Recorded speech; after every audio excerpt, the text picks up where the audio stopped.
Yeah, I'm ready. All right, sounds like a plan. Present. Hoorah. Now, once again, as always, I want to thank you guys for sharing this time with us and enjoying this little hobby of ours. This, for the record, is officially Soup City Sins, Season 8, Episode 4, Fully and Adequately. When we last left our coterie, they managed to find bits of information.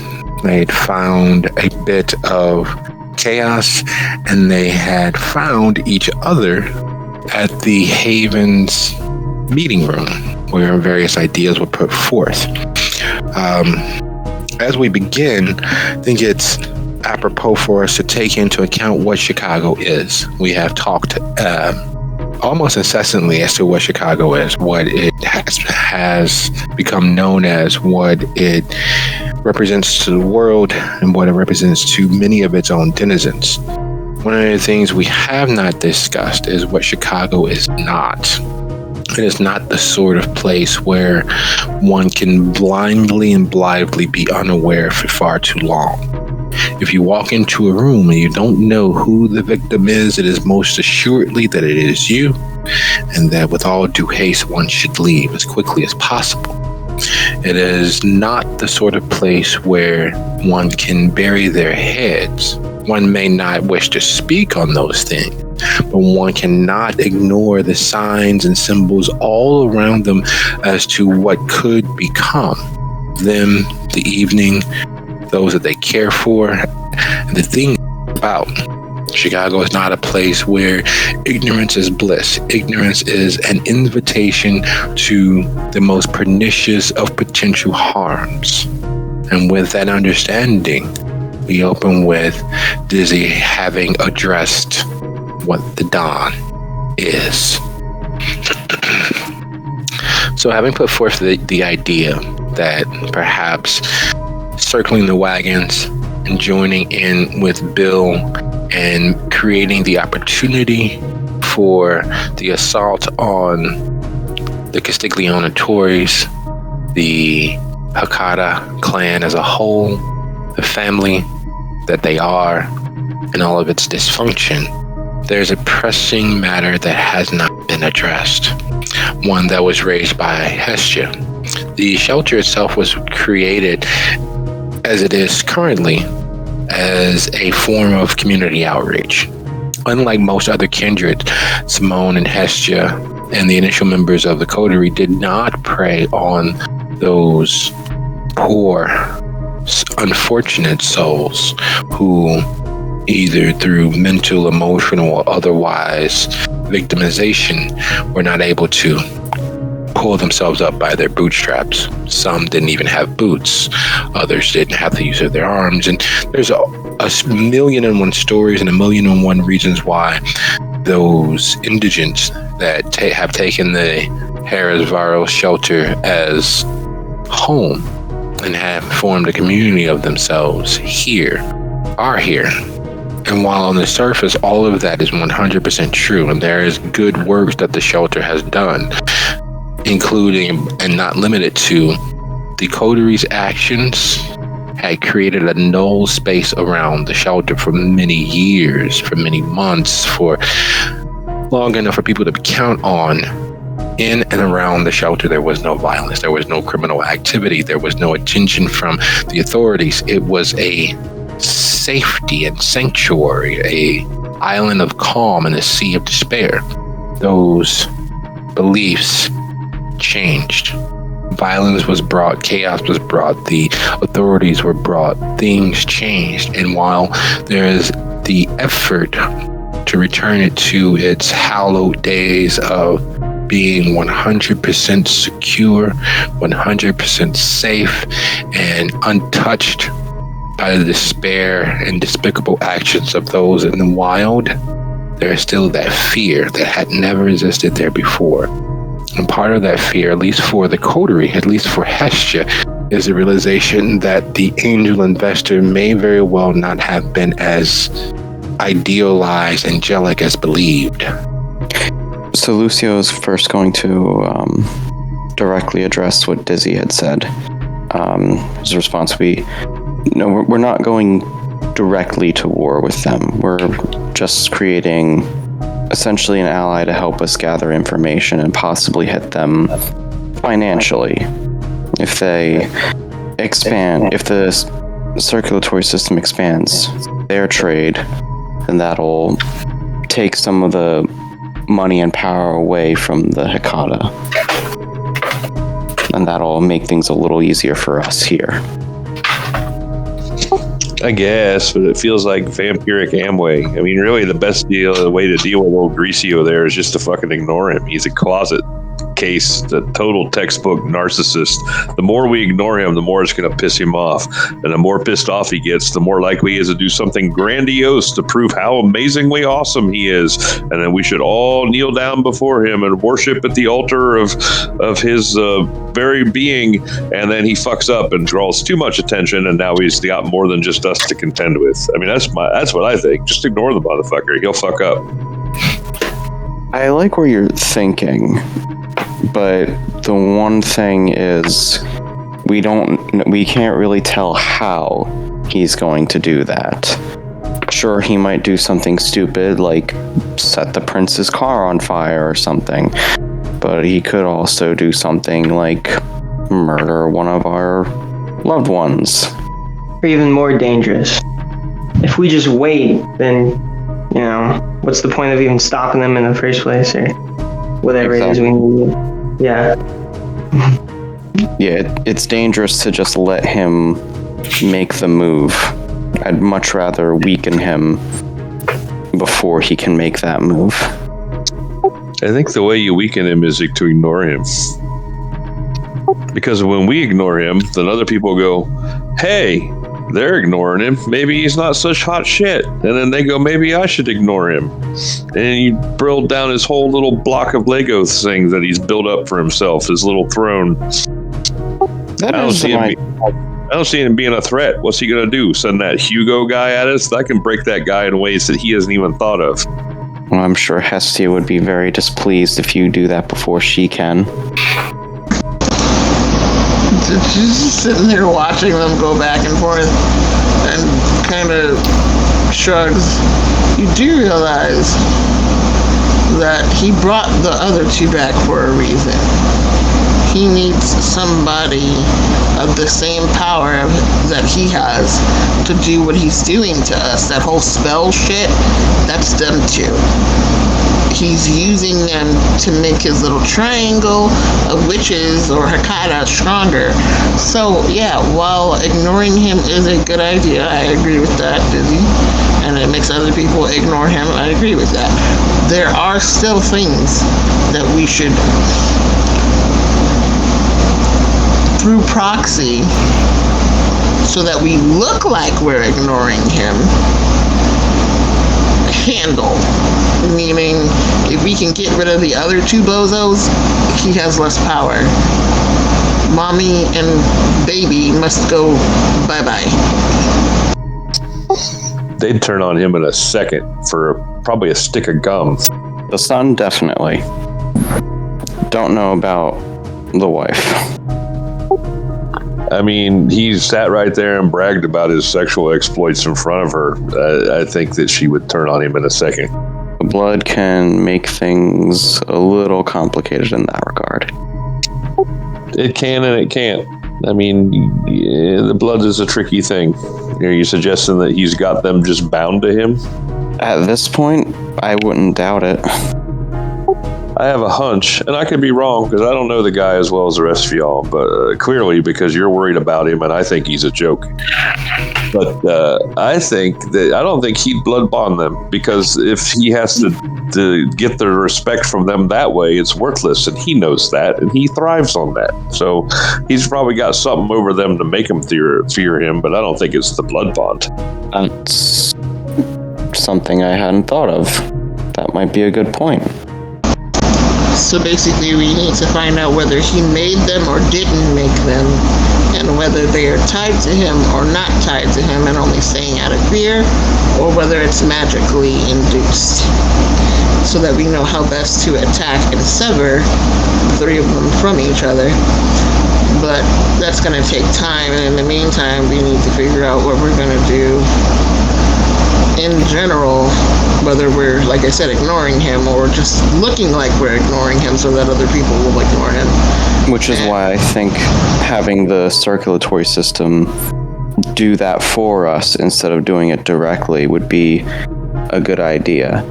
Because them taking on the Hecata themselves, that wouldn't necessarily scream, oh, the shelter's helping to, or the shelter is paying attention to Dawn. It's a competition. It's a market competition, essentially.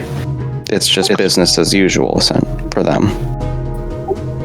And I'm not saying we should ignore what he's doing. I'm saying we should seem to ignore what he's doing. I mean, we should keep an eye, because whatever stupid thing he's going to do might get one of us killed. Exactly, I agree with that. And that's why I was suggesting our way of seeming to ignore him without actually ignoring him is to get the circulatory system to help us. Essentially be our eyes and ears and our hand, in some cases, against them. Well, you said they don't want to go to war. They've got some kind of easy truce or something. This is your turf, this is our turf, or something going on. Because of the potential for competition. Now, if we remove that potential, i.e. we remove Laura Blakeney's upstart blood trade, then that means gone. We wouldn't even be having this conversation if you'd have just let me shoot her in the face. Hindsight is always 20/20. I'm shooting her in the face next time. I would like that privilege. But Hestia, you said something about our donor. Yeah. Pickpocket told me that we don't really run anything because the people in the red Teslas run everything. That if we ran everything, then that means why are there still prostitutes? Why are there still this thing and that thing? And there's things we were trying to handle, me and Simone, to get out of this neighborhood, but obviously when things went to shit, so did our ability to fix all that. And I would like to go back to trying to run the scum out of this neighborhood, but one thing at a time. The problem with all that is when me and Simone opened this place, we didn't have anything. I mean, for as long as we had both lived up to then, or unlived, or whatever you want to fucking call it, up till then, we were both chump change, small potatoes. But I felt drawn to this place, and now I understand why, but I saw the potential in it. And lo and behold, Edward Viaros showed up and decided, I could help you out. And it would be yours. Just name it after me. But now I'm starting to think that maybe he put some stuff in the contract and prepared for the day that I would find out he was a problem. As far as I know, he's human. But I'm starting to wonder about that too. So I have called my lawyer already, the lawyer for the shelter. He's a really good person. Doesn't care about weird hours. And he's going to look over my paperwork for the shelter. Especially now that Simone's gone, I am pretty much sole owner. That's a lot. So I gotta find out what's going on with that. So that just in case I have to, quote unquote, make Mr. Viaros disappear somehow,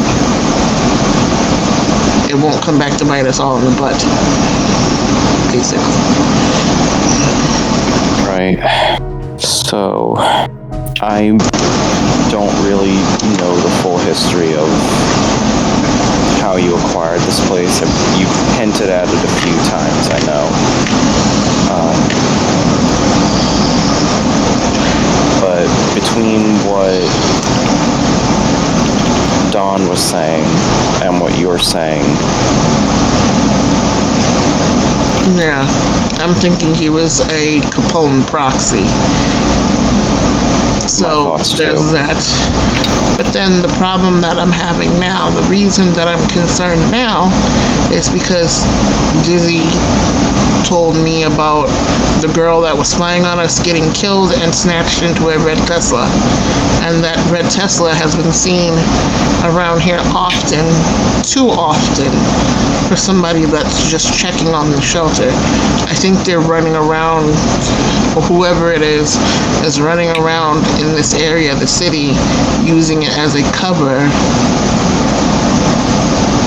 somehow for what they are doing, and I'm not going to have our name tied to that. So I need to find out what Mr. Red Tesla is doing and put a stop to it. all right, how can I help?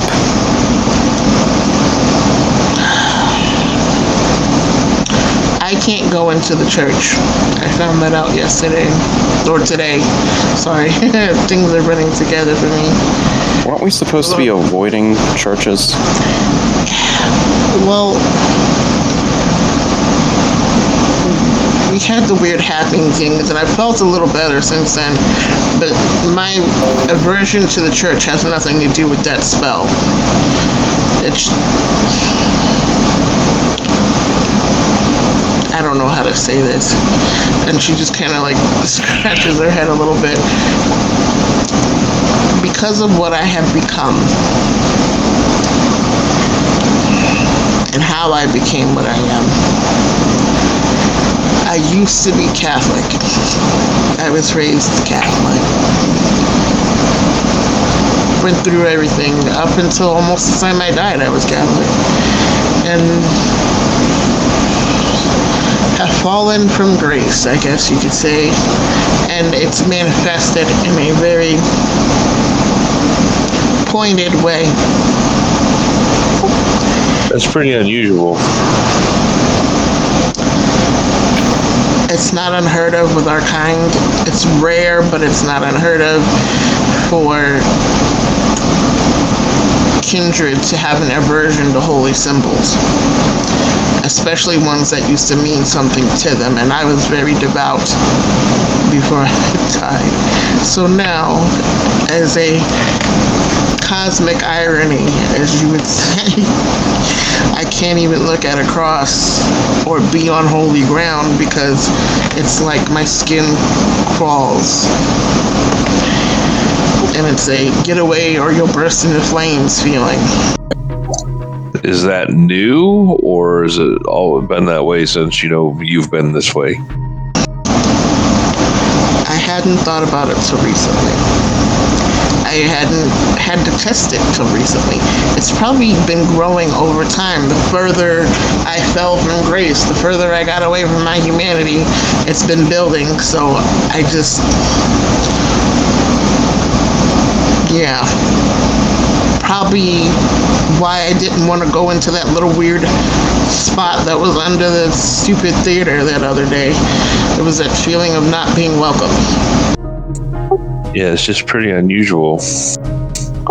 It would be interesting to know if it's been that way, since you died, or if it's a new development, because I think it's that shit sort of happens to us at the moment, and then you're stuck with it. I don't think you develop it as you go. But who knows? It's unusual. It doesn't have to have any rules, I guess.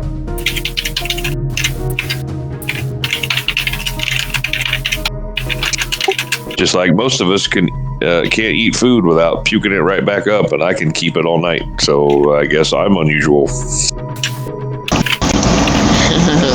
Lucio's pretty much a walking shadow, so...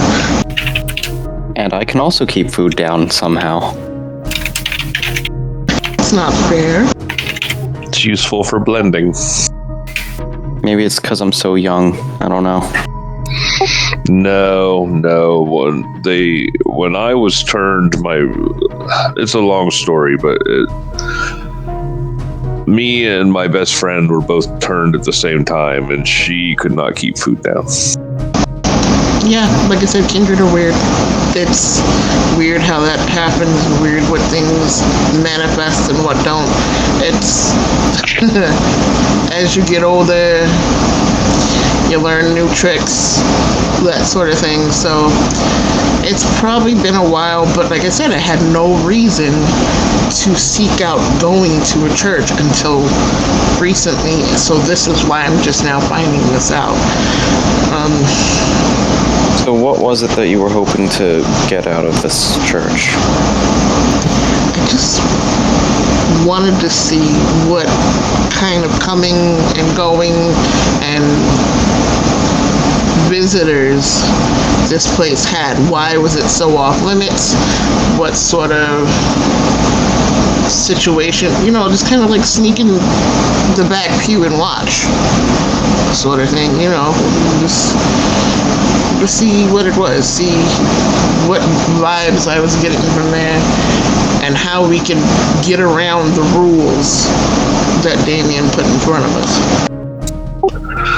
I mean, I've heard a bunch of shit traveling around. You meet a lot of different kindred and stuff, but I've heard that there are some places and some people that are actually imbued with enough belief in their belief system that they can actually hold us at bay. But I don't believe in goblins and bandersnatches either, so I don't know whether that's true or not, but maybe. The character is Alex in the room with us. Yes. Alex, have you ever heard of something like that? Yeah. I studied in depth the weaknesses of other vampires and individual clans while I was overseas, and it has happened before. It's strange because while the clan I'm from believes that a lot of the nature of vampires can be traced back to blood, there does tend to be a consensus of a higher power, and it having more of a domain over us than our own blood. So I don't think it's impossible. In fact, if it was part of the curriculum, then I'm sure it has practical application as well, perhaps even usable by another kindred. And as thoughts of faith and being imbued, and how belief and consensus can have an effect even on things as clearly separated from life as all that the kindred are. Memories of the will worker that Hester drank down and what they accomplished just a few days prior in meeting with Alex comes to mind. The very real feel of the sanctified when they were near the Kempo's temple. The feeling of peace that washes over Alex every time he visits the temple. The very real spirit of welcome that existed.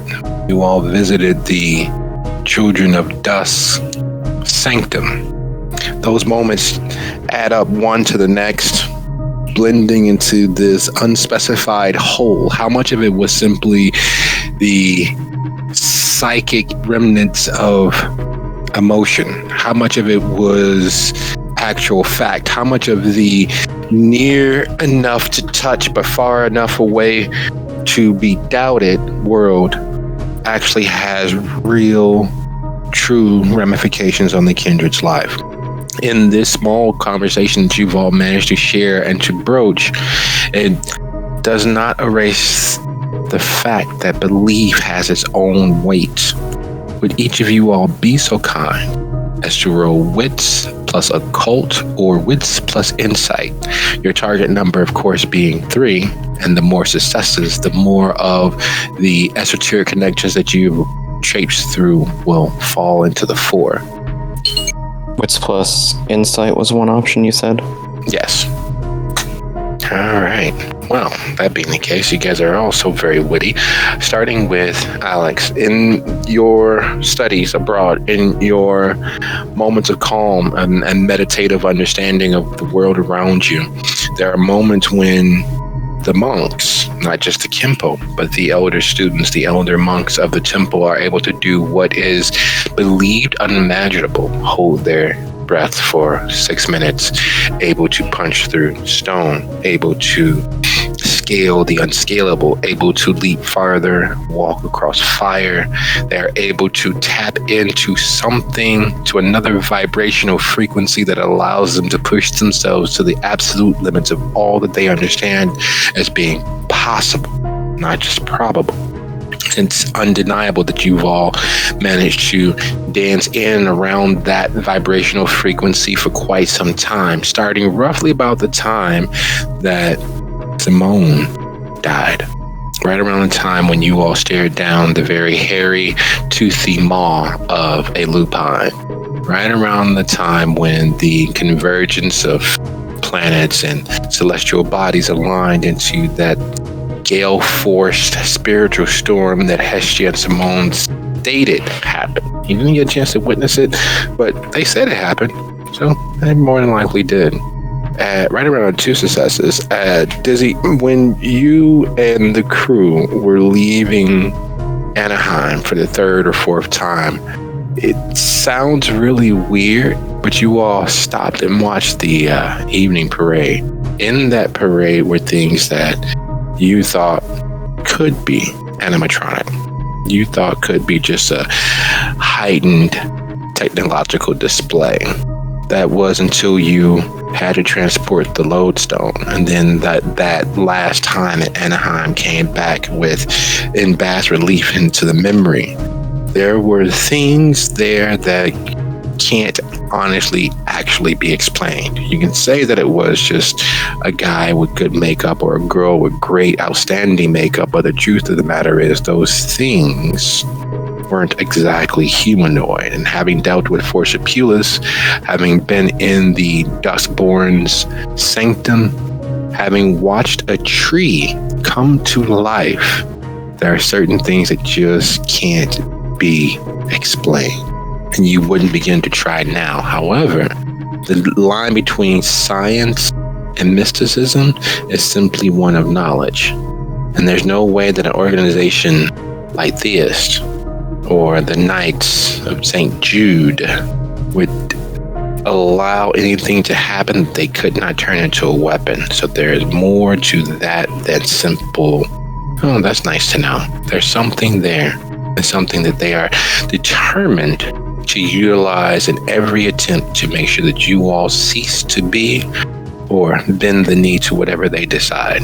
Hestia, you know that there's a celestial order to things, and not in the typical religious ideal of it, though that is definitively a factor. There are circles and strata to it, but there's also a scientific thought process behind it, because science seeks to explain the unexplainable. It seeks to solve the mysteries that defy what was previously thought to be logic. And as you sit contemplating, the Hecata have a contract. They have a way to operate without breaking any of the rules because they are tied to so many of the other elders. And that makes it difficult, not impossible. It must be tested to destruction, and there is a way to do so. It's there on the tip of your tongue. They deal in removal of problems for other kindred. They have a pact of non-interference. How are they able to exist in such a state if not by the basic belief of those that they serve and lord it over? It is very real and very true to your way of thinking that St. Jerome's Parish is one of many of their enterprises. It is true and factual to your way of believing. The reason why they were able to make it to Newberry's facility so quickly was because they were in the area.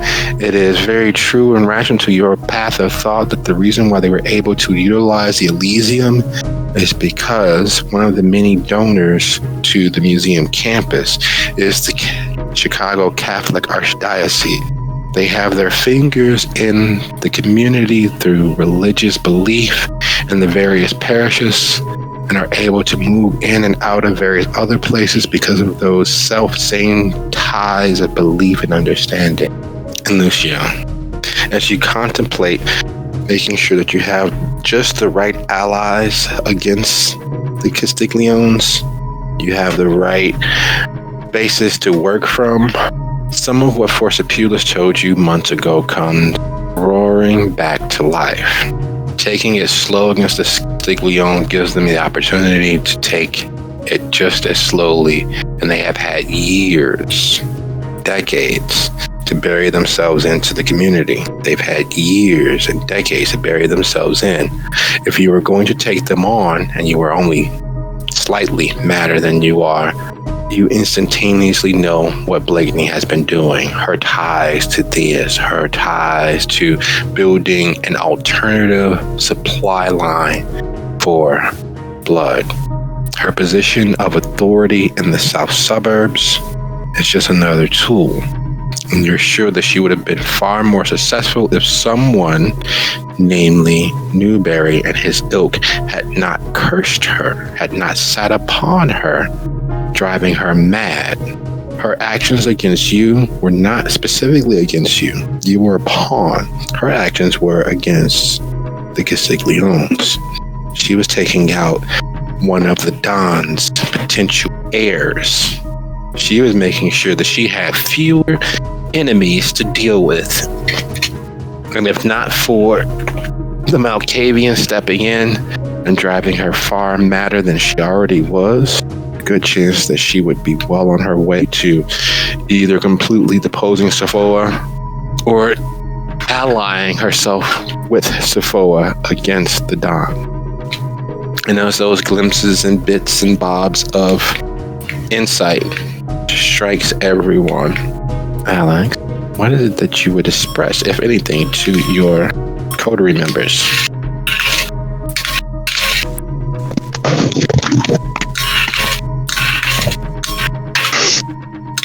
Concerning what? Sorry. Concerning his understanding that there is a spiritual world that has been at play in and around them this entire time since the convergence last year. Oh yeah, it's been pretty hard to ignore. You know, the one time I let myself go in frenzy, I hear Forcipulus whispering in my ear, giving me directions, guiding my hand. And then there was that situation in the basement with Lucio where we almost got swallowed by what felt like living darkness, although it wasn't that, because that's what Lucio is. But it's undeniable that something on the other side, in my opinion, has it out for us at this point.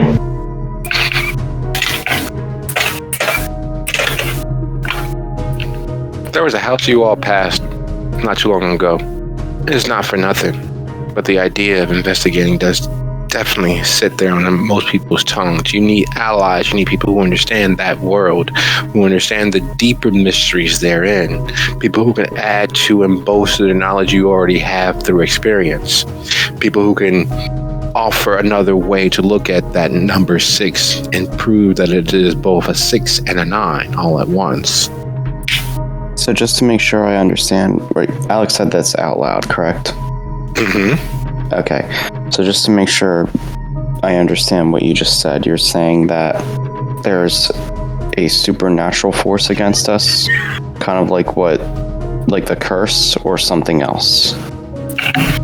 I'm not sure, but I could be totally wrong here. I could just be going insane from all the magical counters. But don't repeat this to anybody, but how do you guys think the Banu Hakim joined the Ivory Tower in lieu of the serpents in the first place? You are asking the wrong person.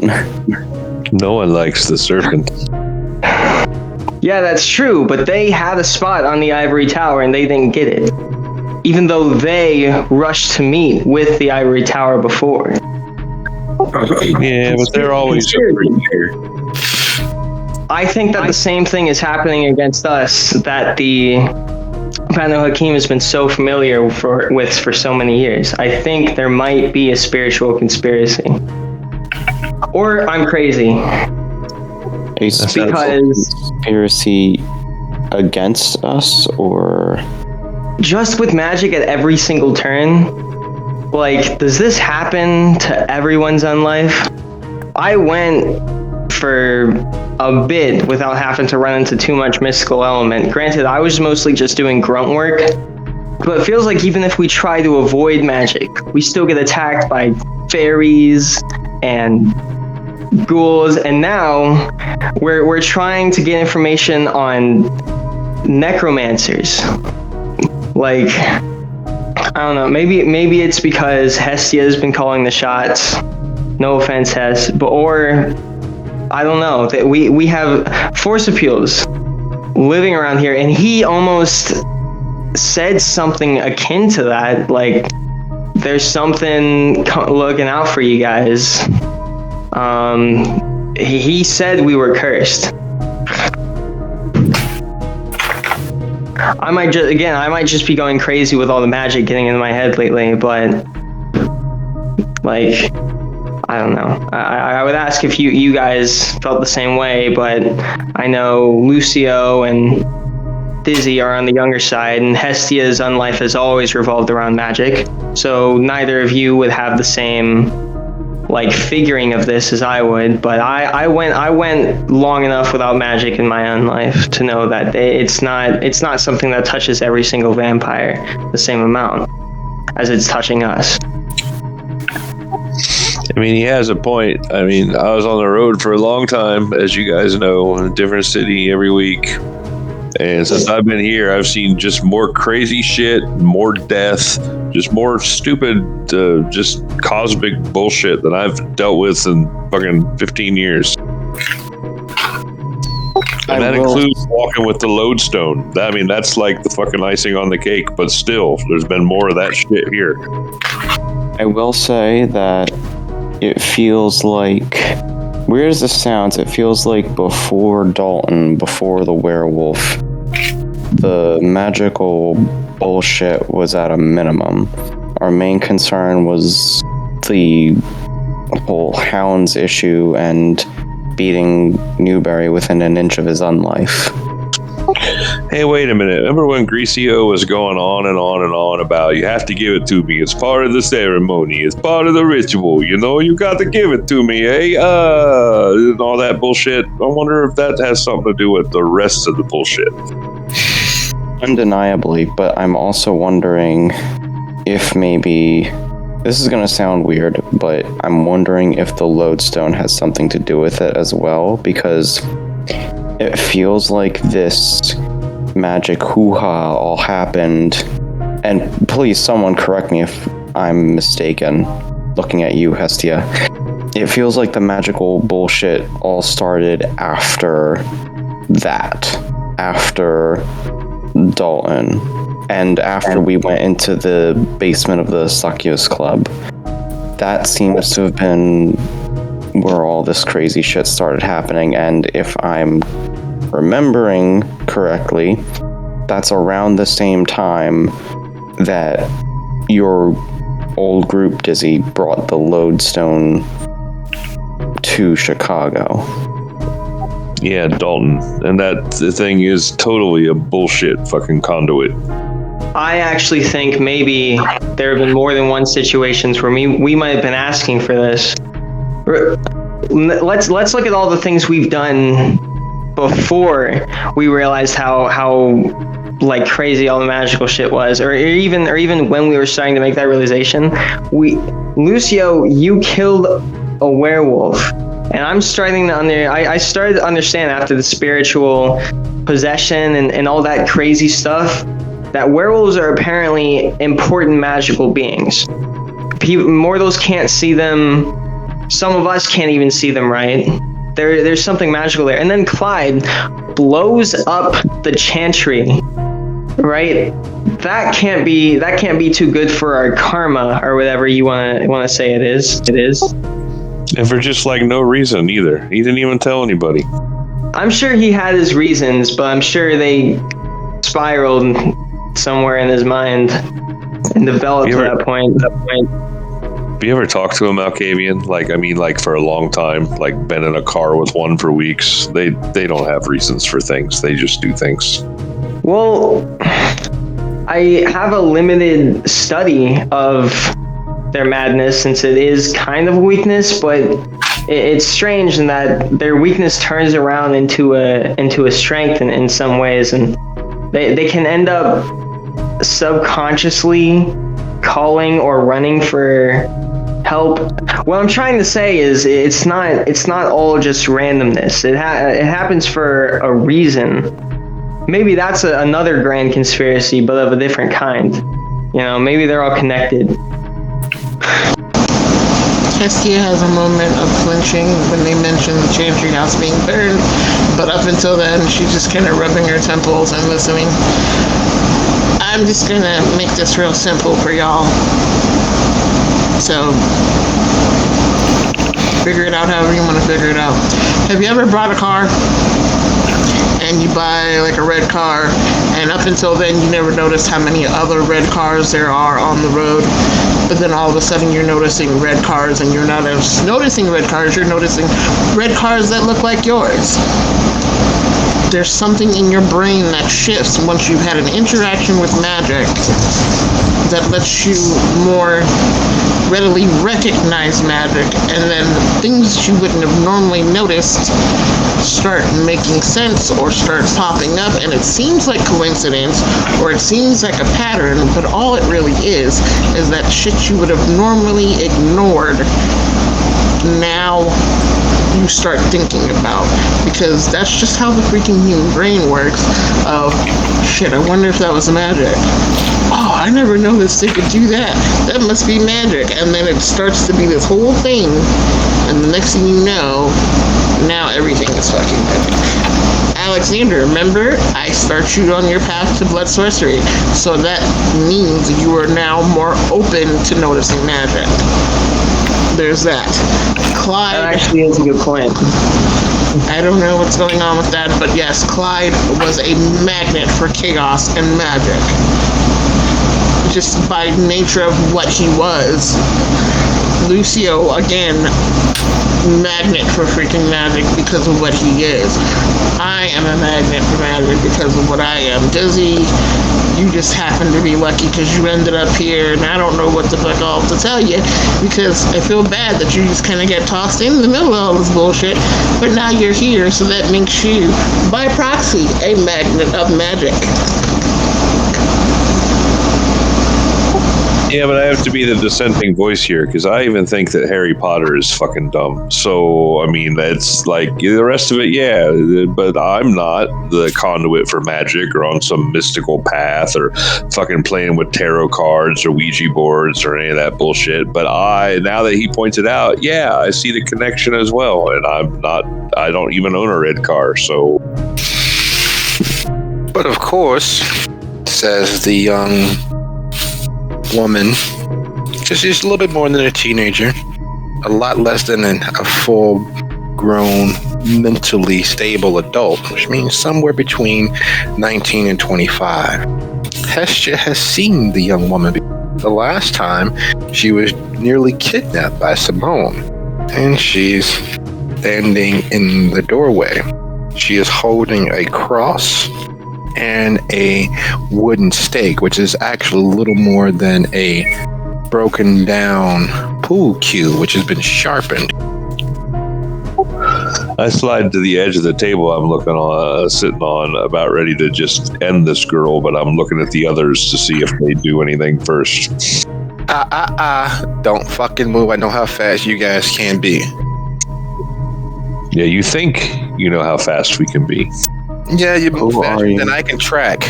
You can turn into bats, you can turn into wolves, you can turn into owls, you can make the shadows come to life. I've spent the last 4 months studying as hard as I can because I refuse to be afraid of you fuckers anymore. Oh, somebody read a book. No, I talked to dead vampires. You won't believe how fucking hard-headed they are. It was worse than talking to full-fledged spirits. I'm sorry, So, who the fuck are you? I am Hierophant Jin. I was recently here because you all stirred up a maelstrom and kidnapped my grandmother's ghost. And then... I'm sorry. Are you alive?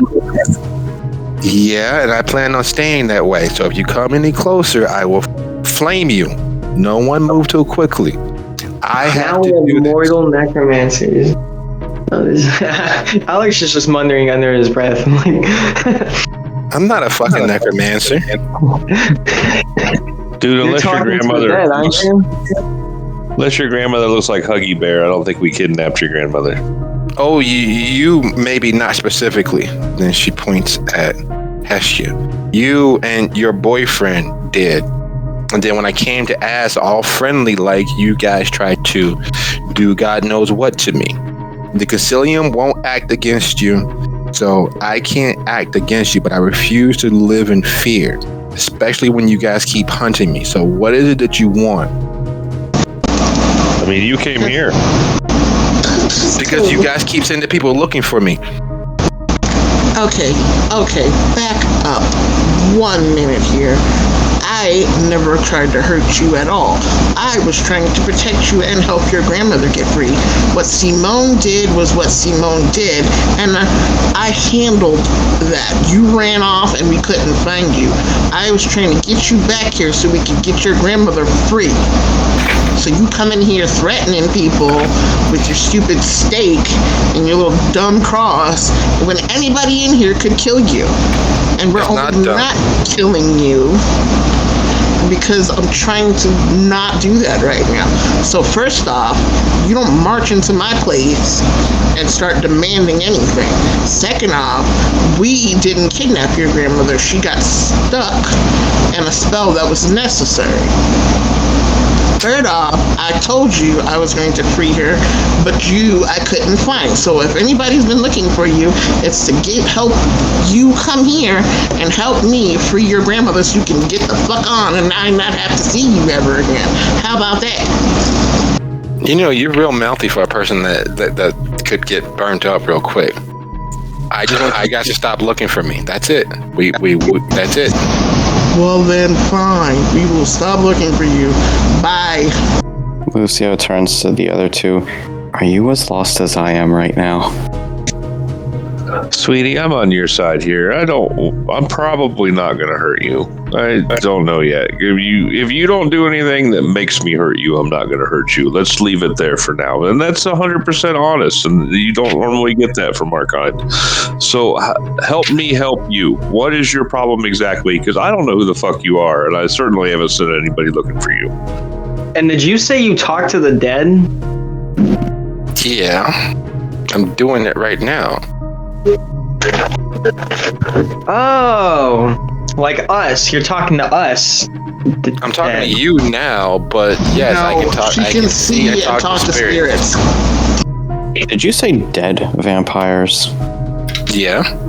As in Okay. vampires who have gone past. Yeah. You mean to tell me that vampires definitively have an afterlife?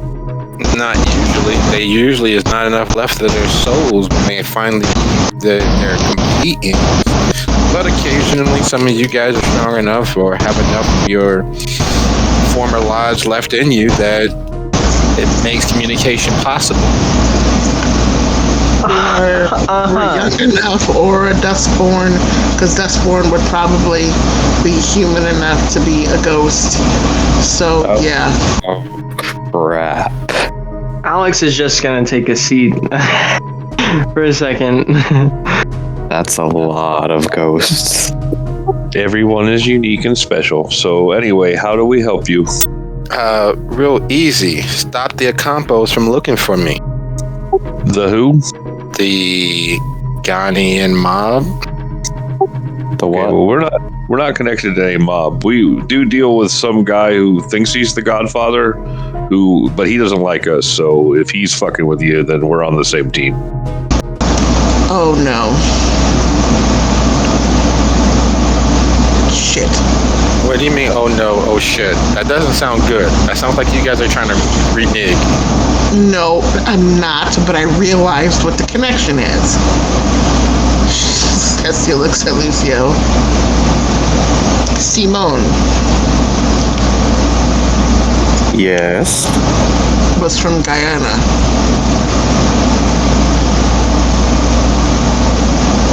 Go on. He was always really sketchy about who his sire was. He didn't want to claim his sire. He had some kind of weird family thing. I don't know. It's hard, but that's probably who he was tied to. The Acampo.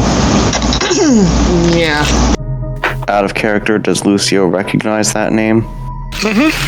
They are as loosely tied to descendants of the diaspora as the Castiglione and Tories are tied to the official recognized mafia in Chicago. They are the dark half of the Castiglione and Tories. They literally operated in and around their environment to see the black site where Damien met his near final death. That was their territory, but they're active all over the city. So they're allies to the Tories or the Castiglione Tories, or are they like another gang? They are another organized criminal enterprise. They deal in guns, people, occasionally helping and assisting Safoa. They run several operations and mills for the Blood Tsar, and they are biblical in their retribution. Well, fuck. And part of the reason I think that they are looking for her is because Simone realized how upset he made me when he tried to hurt her in the first place, and he probably would have put the word out because we couldn't find her to bring her back. So that's that. And then when Simone went and got himself dead, nobody was there to call it off. Oh dear. Sounds like you're in a bit of a pickle there, Toots. Yes, I am. And we have rules, so I can't just burn them all. I can't just put a hex on them all. I can't end them all. Who is we and what are these rules? You really don't know about the Concilium? No. She asked you. Don't you guys have a Concilium? Oops, yeah. It makes sense now. The Concilium were the people that wanted me before the Chantry got me. They were fighting over me, and then the Chantry just happened to win. So if it hadn't been for my sire making me, I could have been... She just kind of points at their guest. I could have been that. So you're saying you rode here in a red car? A what? No, I walked. Why would It's I? a metaphor. It's a metaphor. Yeah, basically Dizzy. She rode here in a red car. Basically, she lives around here, and then there was a thing that happened one night, and I was helping Lucio with something, and I called down quite a lot of spirits because I needed their help, and unfortunately their grandmother got stuck into it. That was the night Force Pulus showed up. Whoa. Yeah. So I guess what I'm hearing then is the person who put these people on you is now dead, and they need to call it off, but they can't because they're dead. So, I mean, I'm willing to help you. You want to come stay with me for a while? If they come around when I'm there, I'll fuck them up. I mean, wait, if the compo are tied to the circulatory system, maybe I can put the word in through Safoa to let her know that we don't have to keep looking for her. So there's two options that aren't mutually exclusive. So I don't need to burn this place down. You guys don't need to try to kill me. and we could stop these African Goombas from trying to hunt me down and drag me to God knows where. We will do our best to attempt to do what you just said. And is there also the issue of your grandmother that still needs to be resolved? Yes, but time moves differently in the Shadowlands. So her maybe 3, 4, 5 minutes have passed, so it's not quite that horrible just yet. I mean, if my experience is anything to go by, it could also be 3, 4, 5 years. Time can move slower, but can also move faster. I mean, well, since you're here, we might as well get it over with. Seeing as how once we do what we need to do, we won't have to see you, and you won't have to see us ever again. I like that. I'll go make a call. You have to tell me the truth, though. Did you pee a little when you came through that door? No. I made sure that my bladder was in. You guys have really nice bathrooms. Right? For a homeless shelter? Wait, you just used one of our... You walked in, trespassed. I didn't want to have an accident on myself. You know how long it took me to find the entrance to here and not be a victim of kidnap? I have PTSD every time I walk by this place. Then why'd you come back? Because I'm tired of hiding from African guys who like they're going to put a hex on my entire soul. Oh, for fuck's sake, I'm gonna make the call. While we're at it, can I offer you a little bit of advice? Yes. One of those things in your hands doesn't do shit. Okay. And she looks at the steak and puts it away. And Dizzy will hop off the table and move slowly towards her with her hands out non-threateningly. And will extend her hand and say, "I'm Dizzy." She moves across so that it's not directly in your path. And it sends her to, "I'm Jen. Actually, everybody calls me Slugger these days because, well," and she looks at Hestia, "your boyfriends, the first wave of guys were pretty easy to make sure that they got the hint. Unfortunately, they didn't carry it to anybody." Was not my boyfriend. You guys looked real cozy and real friendly. He wasn't my boyfriend. I don't know. I'll take your word for it, but he certainly acted as if the world was his boyfriend. If we're being honest, I probably got a little too, I was probably closer to Simone because I'm the one who actually groped him one time, remember? And I did penetrate him that one time too.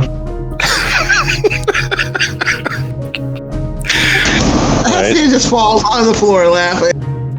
So we've entered the TMI portion of the conversation. I missed. When did this happen? I had to stab Simone one time. I mean, I made out with Lucio the other night, but just so we wouldn't freak out and kill everybody. You what?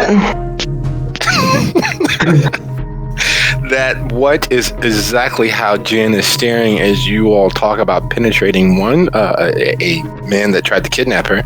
2, kiss Lucio, which she's guessing is the tall gentleman who was just recently on the phone. And 3, the fact that you guys are talking about it so blithely as if this was just another Tuesday. I'm not sure I want to know. We're not at all how you expected, are we? I forgot you were still here. Do you want candy? Hestia, do we have candy here? You just said you penetrated a man. Then you said you stabbed him. Then you said you groped him. She made out with Lucio. And you're offering me candy. How old are you? Like, why don't you just tell her 17? to get his hand? No, I just, give her something else to think about. I wasn't gonna, whatever.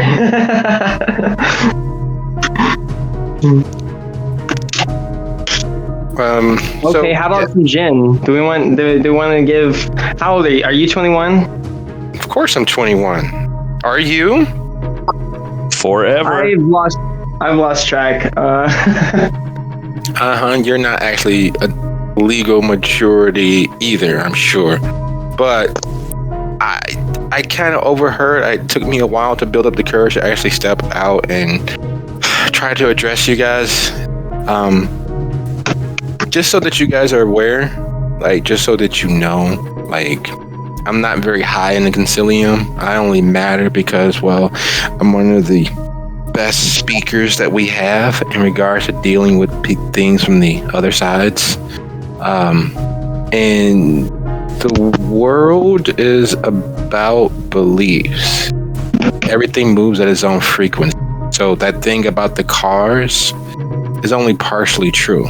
Like, the cars for your reality really haven't been there until you step into that frequency. They're always there, but you can't see them, which makes them not be there. So like the tree falling in the woods. Yeah, it's kind of like that. It's kind of like quantum. Like, everything is everywhere that it has ever been and everywhere that it will be.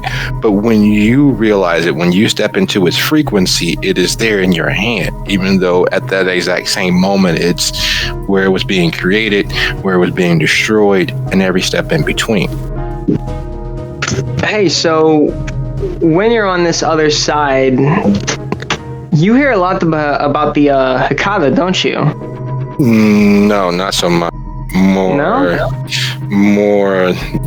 fucking Putanescas. Since they've taken over the Giovanni, I don't know what that's supposed to mean, but the Putanescas have taken over the Giovanni's territory, and the spirits are in an uproar.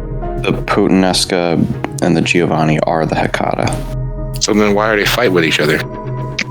That's what the Hecata do. Yeah, that's what we do. We fight with each other. Yeah, to be fair. Yeah. Like, I'm full of blood. I'm bored. Who can I fuck with? No. Just forever. It never ends. Like centuries. When you're immortal, there's nothing to fear but death itself, and who knows who to kill you better than another vampire. So that paranoia takes its toll, and lo and behold, you know, the curse on Cain and all that, blah, blah, blah. It's a whole interesting mythology. I'm sure you'd love to hear it sometime. No. We're going to wipe her mind later, right? Because we're telling her an awful lot of shit here. Yeah, probably. And the other thing to keep in mind is, if the only thing to fear is death, well, the Hecata are the clan of death, so even that isn't something they necessarily fear. That just sucks. So, just so that I have this right in my head, the Giovanni are the Hecata. Yes. The Putanesca are the Hecata. Yes. They're rebranding. So, what are the children of Samedi? I don't know that one. The Samedi are also Hecata. Seems like there's a lot of Hecata. Am I Hecata now? No. And if you can talk to... Oddly enough, I will say, Lasombra are not Hecata. But most others who focus on that particular kind of magic tend to be Hecata, if I have it right. What you guys do isn't magic. No, not real magic anyway. It's a different breed of magic. And that's the last I'm going to tell you about that, because I don't want any vampire kidnappings to start up. Why would I need to do any of that? I just gotta wait. You guys are in enough trouble as it is. Maybe you'll find out sometime down your career, but mages and vampires have an interesting relationship.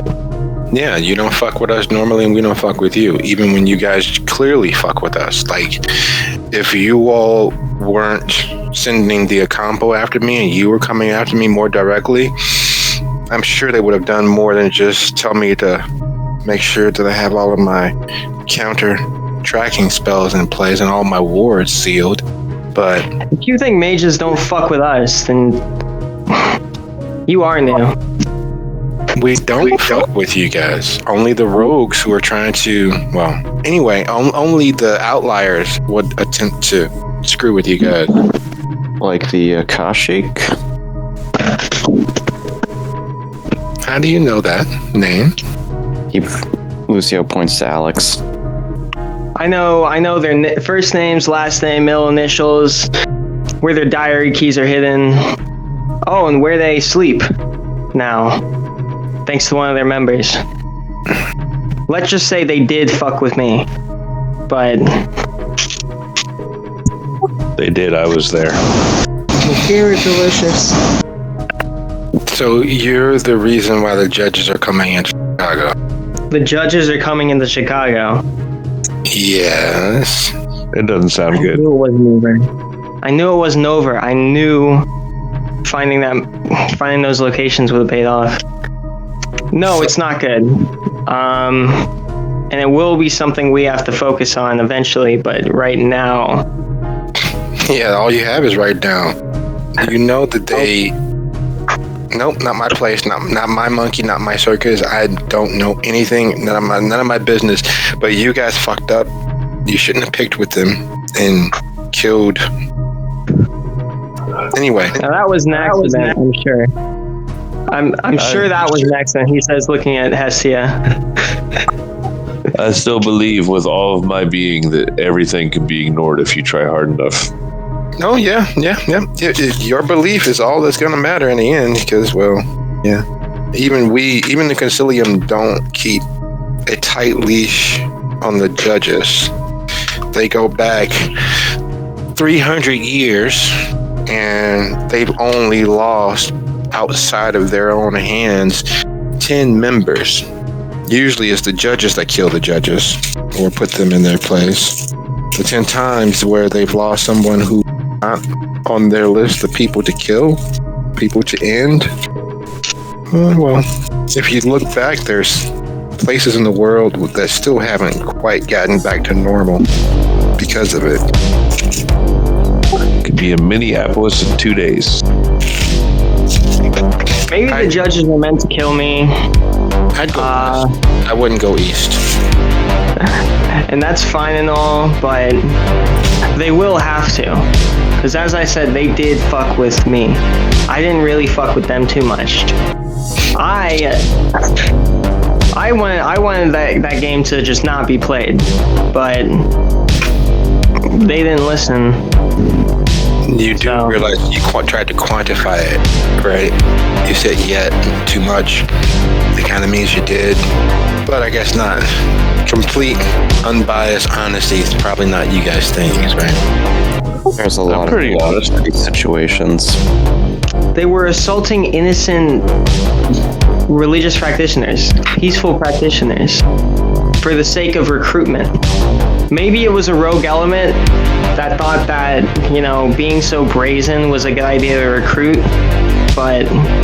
So when you became this, when you ended your life, did someone walk you through it with a brochure, or did they just kill you? I mean, a little column A and column B for me is probably different for everybody in the room.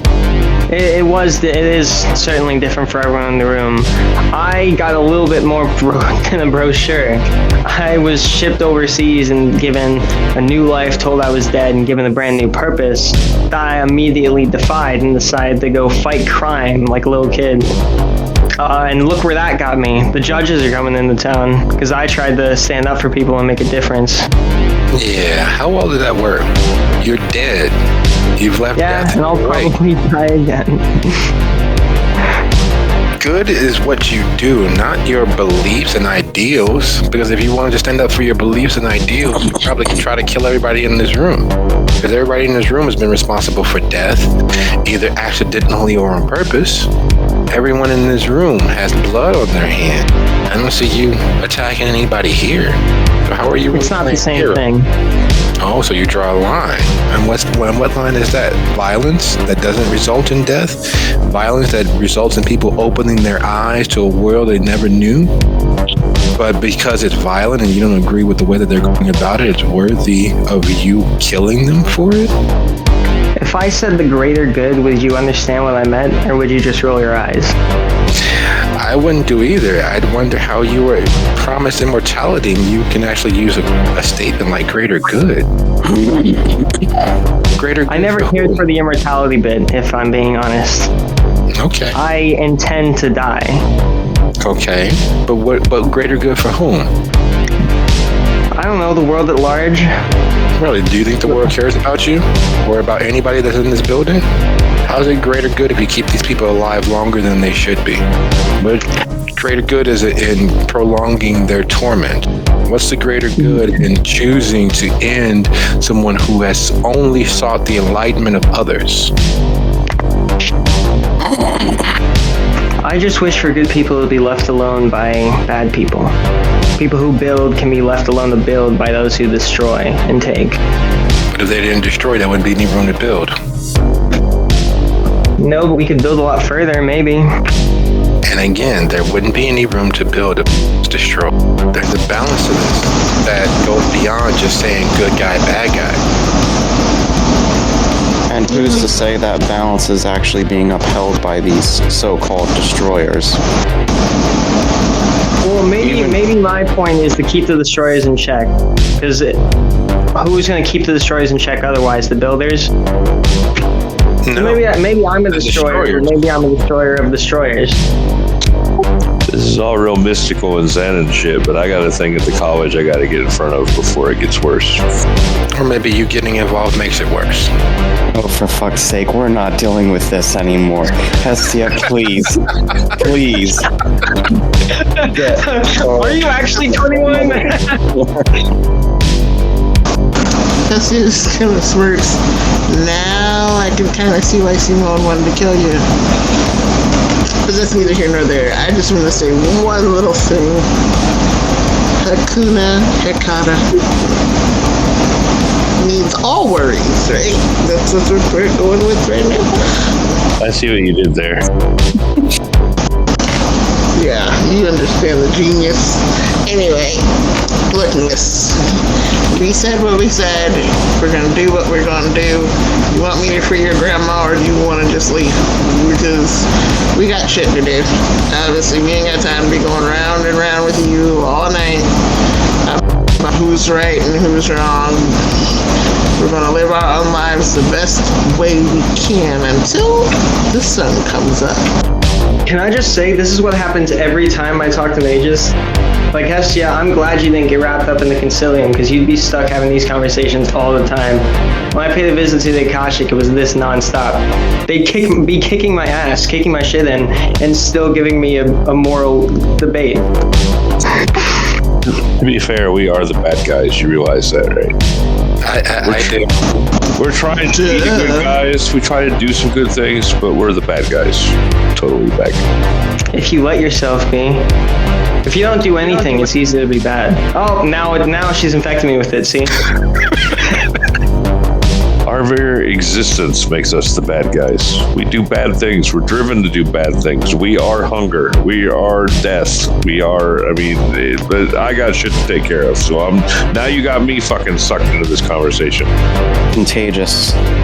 Isn't that just being human, though? No. Hunger and death? Stop it. I didn't kill anyone when I was human. Not even on accident. Not even an accident. I mean, to be fair, most of the people I've killed since this happened has been on accident. Well, until I got to Chicago, now I'm killing people on purpose. See what you guys have done to me? Mine have all been on accident. Well, mostly on accident. I guess I'm secretly a Sith Lord or something, because I'm making you all come over to the dark side. I'm going to take your word. I'm going to take your word that you're going to release my grandmother and hopefully do the bright, shiny appeal to goodness and release the other souls bound here. But if you don't, I understand. I would just like to see my grandmother outside of here. I can't help because I poisoned my aura just in case you guys tried to kill me. So I'd probably ruin any workings that I put my hand to outside of that. So I need to leave and go cleanse myself. And then you all have a nice rest of forever. Hopefully the judges don't get to you. And if you were going to leave, my suggestion is to go west. But you all have a nice night. And she begins to back out of the room. Don't try to follow me, please. I have enough people stalking me. And she leaves. Don't let the door hit you on the way out. I wonder if they're actually stalking her because she's incredibly annoying. Man, all that she'd have to do is just talk to them, and then they'd stay the fuck away from her forever. I probably didn't even need to call Safella. So yeah, the thing at the school, I don't want to go into the whole story. There's the whole thing, and one thing leads to another. It's a whole fucking Candyland path. But anyway, I liquefied some dude's hand tonight, and now I'm thinking about it, going, I probably should have done that. So I need to get in front of that. You liquefy his hand, and how'd you liquefy his hand? Like, I warned him to not touch me, but he was there to assault me, sexual or otherwise. I don't know what his intention was. And he grabbed me and he punched me really fucking good. Probably would have knocked me out if I wasn't who I was. But, yeah, so he wouldn't let go of me. So he'll never use that hand again. Oh, god damn it. I don't think you should have any regrets personally. Oh, I don't have any regrets, but I mean, do I look like somebody that could do you know, people can't do that to other people, so he needs to remember that he got it caught in a door or some shit. I mean, worst comes to worst, you could just say it was the meth or something. Well, I told him I did Pilates when I did it, but that's probably kind of a weak. You could get off on an adrenaline argument. I've seen it happen before. I mean, there's adrenaline and there's his bones are liquid powder now. Alternatively, you could just say he's exaggerating. Or hasn't been drinking his milk. And when the x-rays come back, He has a severe vitamin D deficiency. When the x-rays come back, he'll tell the doctors it was 5 different people who jumped him at once. He's not going to tell them that he got beat by a little girl. A guy like that. Well, in either case, it seems like we have 2 issues to deal with. Dizzy, Hestia, do either of you need my help?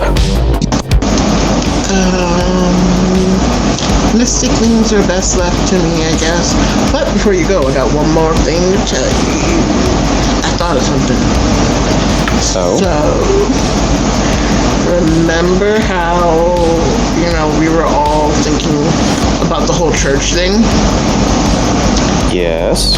I think the reason that they have the church is they're using it as a cover, and they're tied through religious means, that's how they're using, that's why they were so close when the stuff went down with Newberry, and that's how they were so close, and that's how they were able to use the museum to set up that meeting, because it has donors that are from the Vatican and stuff. So it's probably what they're using as a way to keep them untouchable. They're using hiding behind religion kind of thing. But I feel like if we can start pulling at the strings of their past jobs and uncover the dirt that they've hidden, that people's faith in them as cleaners will start to fall, and people will stop using them as cleaners, and then the next thing you know, they won't be protected anymore. So then we can take them out. Ooh, that's a good idea. I think first things first, one of us needs to go see if we can step foot on that ground, if it's just a Hestia thing or if it's some kind of mystical anomaly. Well, you have something to deal with at college, and Hestia has to deal with the grandma spirit. So, Alex, you want to go with me and try and test if one of us can? Yeah, and I'm sure I can, because since I do visit the temple I frequented in life on the regular. So even if you can, I think I could make some leeway there. It just stands to reason that if it's not a Hestia thing and none of us can get in there, then none of them can get in there either. Good point. I mean, if it turns out to affect us too, I won't be sure it's a religious thing anymore, honestly. It might be a magical ward, since that's a thing. I thought of the ward thing, but then I figured that was Hestia's wheelhouse and she would have known that. That's true, yeah, that's true. We'll just have to Words see feel what's different from what I felt. It wasn't a word. Alright, so I guess Lucio and I are off to the Catholic Church. St. Jerome's, to be exact. St. Jerome's Parish and St. Jerome's Church, which is actually not that far away from the Coteries Haven. It's not far away from the shelter at all. In fact, it has been towering over Coteries Haven for years. It is, by dint of its location, one of the largest parishes on the north side of Chicago. It is originally a Lithuanian traditional Catholic church. It had been taken over by the Holy Roman Catholic Church sometime in the late 90s. It has been retrofitted and rebuilt. The parish has been revitalized with a seemingly endless bank, unlike the other archdioceses throughout the city. It has never wanted for cash. Its bake sales and its dinners and its outreach program has been non-stop and privately funded for years. It doesn't take many donations from the neighborhood. In fact, every donation that is paid towards the St. Jerome's Parish is returned to the community at least 3 times over. Until the founding of the Harrods Varro shelter, it was the heart of the Rogers Park neighborhood. When you all approach the building, you are expecting lightning, thunder, some invisible force. Instead, very warm and rustic scent of a pot roast like soup permeates. There's the slightly almost cloying sweetness of candles being burned, incense wafting, and unlike most churches, it is open at night, not due to service, not due to evening mass, which it still has, but because it keeps its doors open in the old ideal of sanctuary. As you all enter, you notice a few of the faces reside at the shelter. A few of the faces you've seen often enough for them to stand out, but not often enough that you know them on the first name basis. They are the loose edges of the community there at the shelter. They come, they go where the free meals, where hot warmth is, and unlike the shelter, it is occasionally very good for them to take in a little bit of the spirit, the sermon, a little bit of the ambiance of the place. And having been in the Dustbourne sanctum, that similar feel of sanctity, safety, and purity, a spiritual consensus stating that here is a place where one could be at rest, could be at peace, permeates behind everything. Would Lucio and Alex be so kind as to roll your wits plus awareness for it? And while that roll is happening, Dizzy, heading back to Loyola, heading back to the campus, where is Dizzy attempting to target first? She's going to get a general feel for what's going on, whether the police are still rolling around or any of that before she makes any sort of decision on what she's going to do. No, truth be told, it's that sort of night. They are far busier than they should be, so they don't bother to stick around. However, unlike most, you do realize that Loyola has its own police, and they have full police powers. They're not rent-a-cops, they're not security, they are actually police. Much like the University of Chicago police.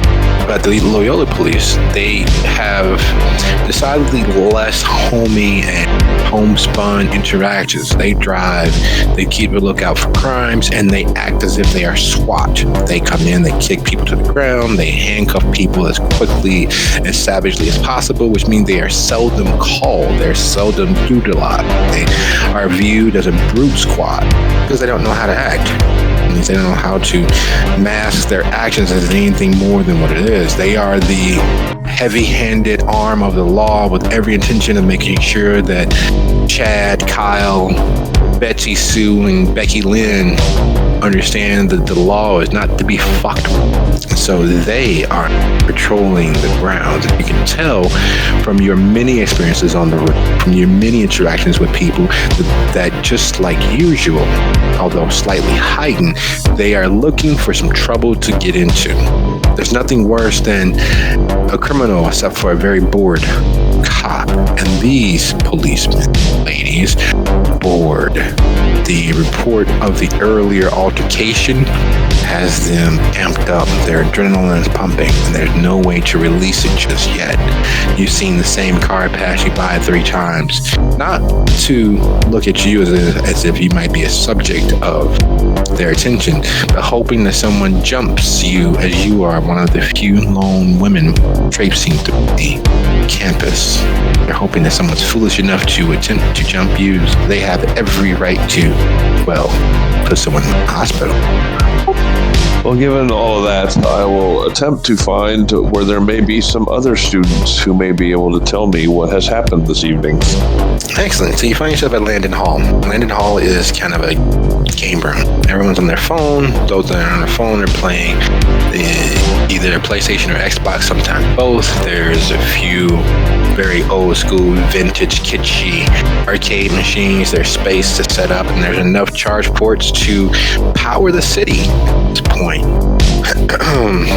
Milling and mixing with the crowd there. The gossip is about the football team having run into those gangbangers. 2 of the football team second string reported that they were jumped. 3rd member has been hospitalized. No one's had the opportunity to talk to him. Everyone's trying to get the other 2 who were with him to step forward, but they refused. Rumor was that there was an altercation with Latin Souls from up north. What do you know about the Latin Souls? No, those were Latin Kings. No, those were Blackstone. No, those were Blackstone. No, those were... And it just goes on, and the stories grow in the telling. Before Dizzy has had an opportunity to leave her initial group, the rumors have circulated back around via text, via Twitter, via Facebook, via someone was actually even using MySpace, and it has magnified that there was a full-on gang assault on the campus, and these 3 brave second-string football players attempted to save some lone poor female student who was being accosted and assaulted. Turns out there were guns involved and bats. Somebody was nearly pushed off of a balcony on the 5th floor. There was a hit and run. Someone tried to drive someone over, and these guys jumped in the way to save the girl or the guy that they were attempting to save, and it just keeps growing. It's almost as if someone is purposefully salting the gossip to obfuscate any truth. Well, that's a good thing. And what a bunch of heroes those guys were. So I will, it's probably might be too early, but is it possible to get some kind of police story, or, you know, obviously I'd have to go to the station to try to finagle somebody to see the actual report, but maybe some sort of midnight media or something has already posted it, or... Which should be some kind of role intelligence and technology. And while that role is happening, Hesha, everything that Jen said was almost true, and there's no amount of bravery that would have someone put their head into a lion's mouth unless, of course, they had something to gain from it. She came alone in the sticks in Hesha's craw. Did she really? She said she spoke to spirits. She said she couldn't work any magics because she had poisoned her aura in case she was killed or she was accosted. That doesn't sound like the same person that would bravely enter into a lion's den by themselves.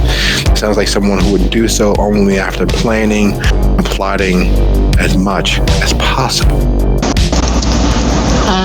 The first thing Hessy's going to do is, after they are gone, she's going to go for the old books and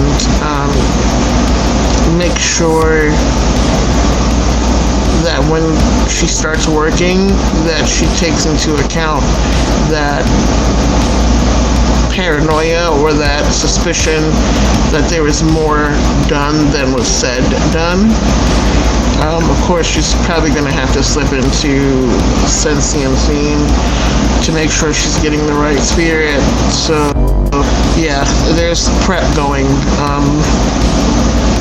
Anything she might need from her greenhouse, she gathers, incense, all that. So that's what she's working on. Workings of any sort require some preparation. Workings of any sort require some plotting and planning. And not so much how it immediately appeals to the scientific method. It's not enough to ask the question of how or what would happen. It's more of what impossible thing would stand in my way to stop me from getting to this goal. And so you account for permutations of things. When you begin a work, you understand the theory that no energy can be destroyed. And so you work with the forces that may be present or that may be attracted, because nothing can be destroyed, only change state. And that goes for all of that mystical energy that is awakened. And knowing that the shelter sits at a ley line nexus, at a dragon nest, at the pooling of a ocean's worth of mystical energy, has its own risk and inherently fraught nature, partially being as there are so many people who have placed their attention, focuses, and beliefs on this place, magnifying the energies already inherent in preparation for delving into that other world, in preparation for tapping into those energies. Are there any other mental, emotional, or mystical preparation Hestia sets? There is going to be a bit of meditation to clear any doubt from her head about the whole church thing. She doesn't want to be focused on that as a issue when she's doing this. There's also going to be a mindfulness of keeping out spirits that aren't supposed to be here, so that she keeps from trapping anything new. And yeah, just basically like focusing on the will work of freeing that specific spirit, or getting that specific spirit to come to them to be cut free, to protect the space, to keep from trapping anything further or calling anything further in, especially with what's going on with Blue and the Hakata. So trying to layer up the protection to keep anything out, and then what she needs to get done to happen in the shortest but most thorough amount of time, I guess. But has the meditation, picking the perfect spot, or picking the spot that feels the most open to it for her, surrounding herself with things that will help her focus. Okay. That is going to require 2 rolls. One being your resolve plus occult, and secondly, wits plus sorcery. There is a mindful state that you're entering into, losing the way, as it were. It's difficult. A lot of forces in and around the shelter, both in all actuality and then metaphysically, oracally, in the preparation of reaching across from this world to the next. It is a testament to how thin the membrane between worlds are, the shelter. What was the second one? Was it resolve and occult, and then Wits plus blood sorcery. Suffering the slings and arrows, piercing the veil more directly. By dint of the energies exerted, opens path. And as Hestia strains against forces supernal, we turn our gaze back to St. Jerome's Cathedral. Because that's kind of what it is. It's not just a church. And while it's not built in the old style of castle-like Gothicness, there is a hallowed nature to the place that is undeniable. And that's the unsettling. Alexander, having been a frequenter to holy places, this is clearly such a thing, but not. You've been to the temple often enough. You've been into places where the faith of the pristine, the faith in goodness, the belief in just reward for just actions and a justly lived life. There is a holiness inherent in that, and the smattering of that, the scent of that is unequivocally scarring. There is a weight that comes with a piety and a fear that is inherent. Those aspects are missing. On the surface, it feels sanctified, it feels holy, but there's a portion of that belief that Alexander is missing. Can't put his finger on it exactly, but he knows that this place is filled with belief, but there's some missing, something, some ineffable quality inherent in true holiness that is lacking in this space. And it sets his hairs in. And while Alexander cycles up his engine and begins looking into corners and trying to figure out why is this place striking him so differently. Lucio, you walk in, and as you and Alexander make your way to the pew, you feel it before you see it, and you find yourself looking there just above the organ on the far northern wall of the building. Behind the organ, because of the way that the candles are flickering, the shadows move and waver because of the flickering light of the candles, until you realize that the candles are too far away to cause that effect on that wall. Is there anyone else actually inside? Yeah, the pews it's roughly 25% occupied. Is anyone looking towards us? No. Everyone is lost in their own thoughts or saying prayers or going to give confession. So Lucio is going to look like he's covering his eyes with his hand, just like rubbing his face. And as he does that, he's gonna activate Oblivion Sight and try and just like peek through a gap in his fingers. All right, would you be so kind as to go ahead and roll your Wits plus Oblivion? Wits and Oblivion. You were wrong. The church isn't only 25% filled. It's roughly 75%. There are parishioners in 8 out of 9 pews. Every 10 or so pews, there are parishioners nearly filling. They are chained. These dark ebony manacles and collars holding them in place, rooting them to the spot. There are tendrils, as if the great unknown being that Lovecraft spoke about has reached up through the floor of the church. There are shambling horrors waiting in the corners, keeping an eye on all the chained and mastered souls, and going into detail as to how they look and the state of affairs. Just from his wild, unspent youth, Lucio knows when people have been bullied into submission and now no longer need to be bullied because they bully themselves. Well, I can't stand up for myself. There's too much pain inherent. I'll be told. Or I'll just take the long way around because I don't want to lose what little bit that I have. Or best if I keep my head down because square pegs get hammered in place.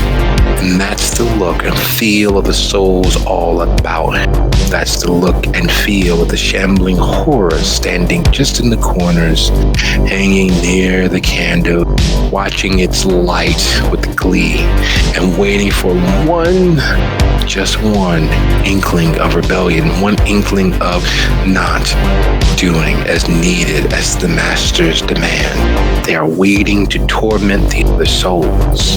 They are waiting the opportunity. And in the spot where we saw the shadows moving, Oh, you try not to look there because there's a heat and a flame as if those shadows are the unconscious will of the building itself, keeping the souls in place. It's kind of like watching the time clock when you first clock in. It is the aura of the building. It's filled with all the sufferings and sacrifices made to I think you cut out a bit at the end there. It is basically the soul of the building. It is not the actual soul of the building. You know that there is another magister or another keeper in presence, but it is the unconscious act of the building and its keeper, not directed at anyone or anything yet. It's an absent-minded tick. Okay. Lucio's going to end his Oblivion sight and then look to Alex. They are definitely using this place as what looks like a slave pen for their enslaved souls. There really is magic everywhere if you just look. Yes, there is. Well, I was gonna suggest if it was nice, maybe we could send that Knight Templar here, get him acclimated to the real world through some modern Catholicism, but I don't know if that's such a good idea anymore. And the image of a young, handsome priest appears from the confessional. He's about 5'8", not soft enough to be out of shape, but not hard enough to look as if he does more than simply tend to the poor and offer succor. His wire-framed glasses in place, his cassock pressed and clean, begins moving down the pews, waving and greeting and a smile on his face, greeting one parishioner after the next, saying, "Hello, how's your mother? Pray for her." And moving along, greeting everyone that's managed to be, "Oh, it's so lovely. It's been such a long time. Have you found the help you were looking for? Oh, that's so good to hear." And he moves further.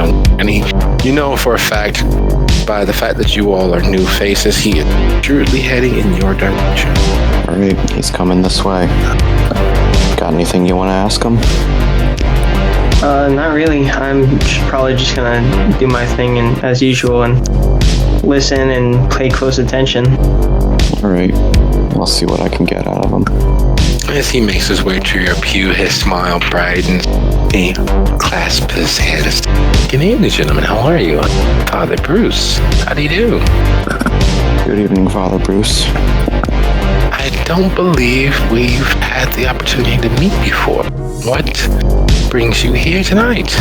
Is there something we can help you with?" No, I just figured it's been a very long time since I've actually gone to confession, and since I've been in the church. I've been so busy with work lately. I was hoping to maybe reconnect a little bit. Well, our Lord and Savior is never far and listens to all that you might need. And I understand, we understand that life does make a way, and it gets in the way of sometimes tending to our own health, our spiritual health. And it's good that you've come in. What is it that you do for a living? What keeps you so stressed? Well, for the privacy of my clients, I don't want to pry and give up too much, but I do my best to help people when other avenues are unavailable, or when certain facts need to be uncovered. He sits down. I would like to say that you are the first detective that has walked through our doors. But are you private, or do you work for the municipality? Private. See? Well, there is a calling to truth that exists. Sometimes we're not prepared for what those truths might be. And unfortunately, the only way to know what the truths might be is to really, truly analyze them, to take them in, to look them over, and from time to time, question whether they really true. Before I entered into the seminary, a very wild and unkempt young man. Luckily, I decided to dedicate my life to holy works and doing good, no matter what the cost might be. And I'm sure that we can take this as a sign that you have found the same thing. The will to do what's right, to understand the truths that abound around us, and to pursue what's best for the world at large. Maybe I'm mistaken. Maybe I'm just transferring my sense of self onto you, because you do remind me a lot of myself. And you, he says, looking, are you here just as support for your friend? Or are you questioning your life? Oh. Yeah, I'm just here as a supportive friend. I'm really nobody. No, I don't believe you are. There is no one in the world, one who has fallen outside of his grave. And the fact that you're willing to sacrifice your time, friend, speaks very much to the opposite. But perhaps that's a truth you are unwilling to shed, and I would not hope to force anything upon you. But if you'd like, Stans, we can step this way and perhaps indulge in a small bit of confessional and unburdening soul. I did say I wanted to come in for that, but I am actually pressed for time, so I was hoping to figure out when the next confessionals would be open, so I could schedule that. No need to schedule. I'm here every night, and I always will be, for as long as you might need. Feel free to stop in and perhaps maybe just have a conversation. Of course. And I was also hoping to perhaps ask if there was anything that you need of us. If there's anything that I could help you with. I don't believe that there is, but if such a thing were to happen, I believe that we may become fast friends. I believe that we may return quite often and find what it is you're looking for. But I understand you have many things to attend. Thank you all for stopping. Go with grace. And he begins making his way toward the accused. And as he steps away and casts, I believe, the scent of myrrh and a hint of frankincense in his wake, we switch our gaze down to the Loyola campus, down to the very real heart of the beast. There's no way that in this modern in this modern time, when it is more prevalent to find leftover charging butts or discarded charging wires than it is to find a warm handshake stranger. It is an impossibility that the information incident has not or had not made any rounds whatsoever.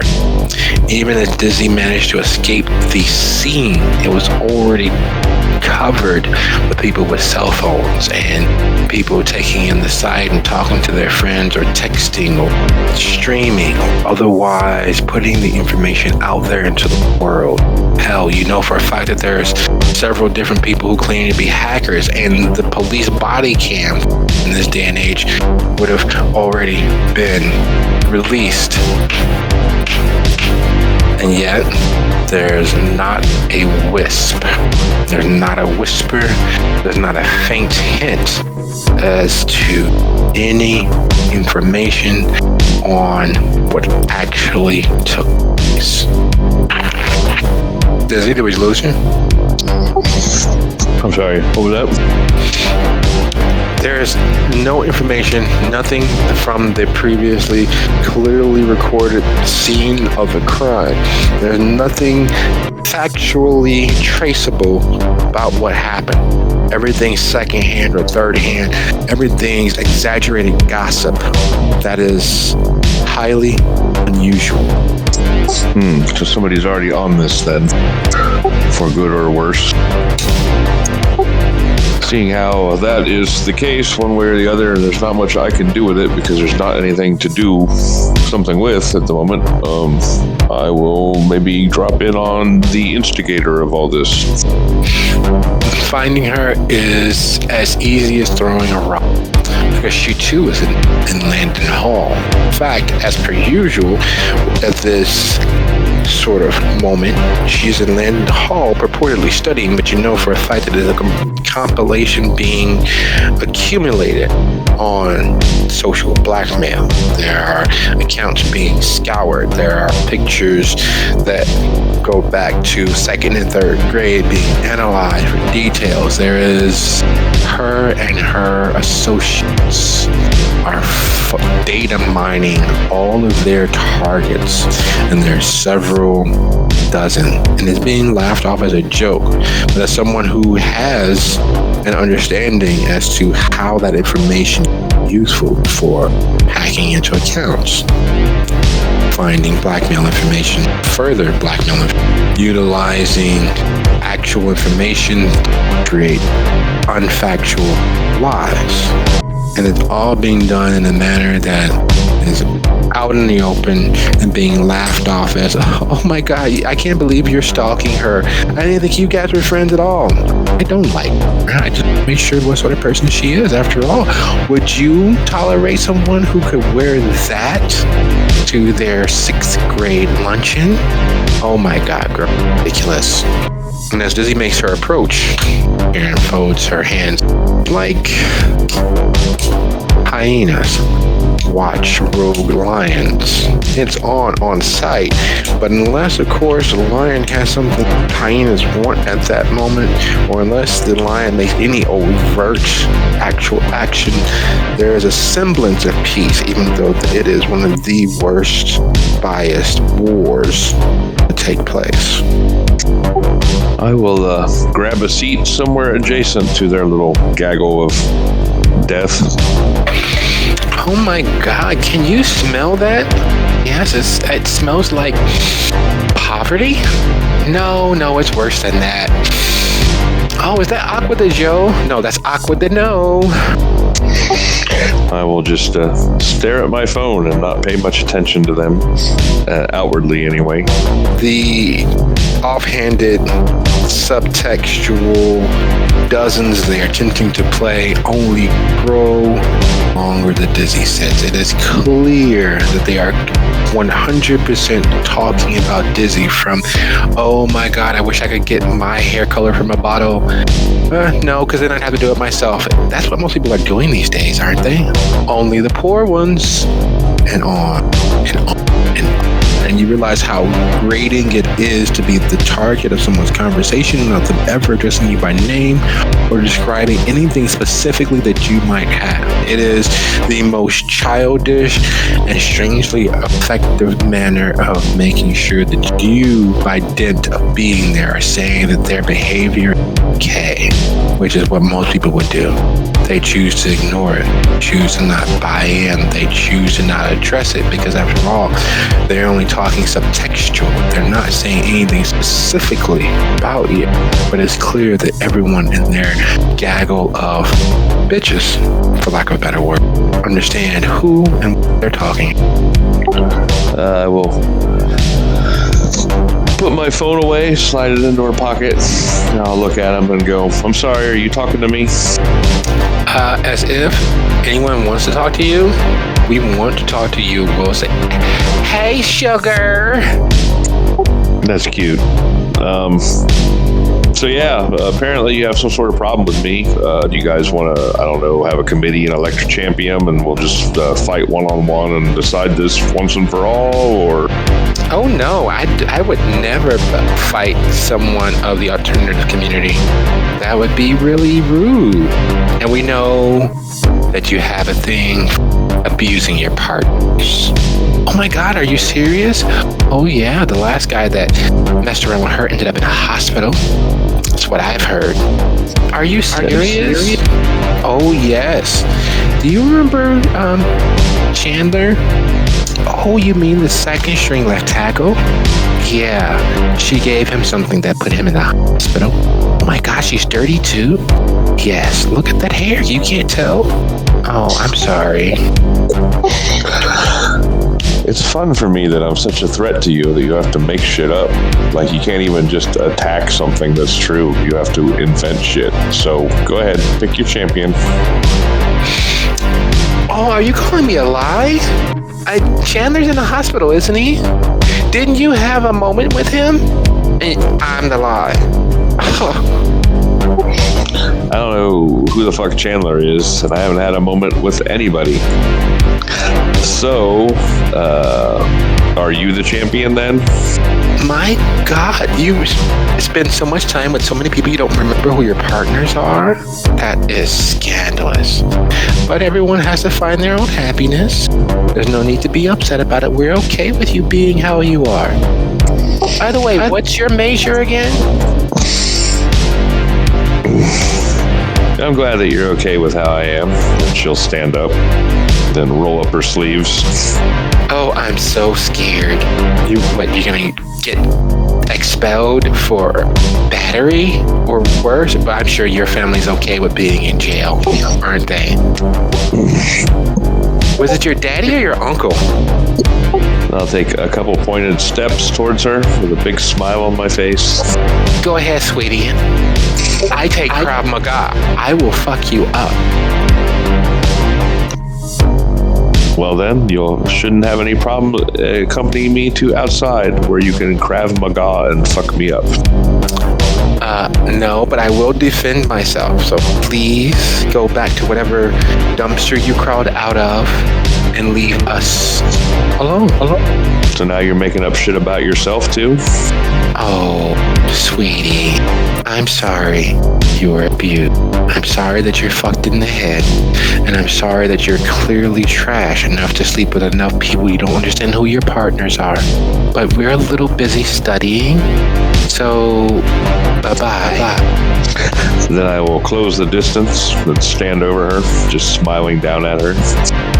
Oh my God, girl, do you smell fish?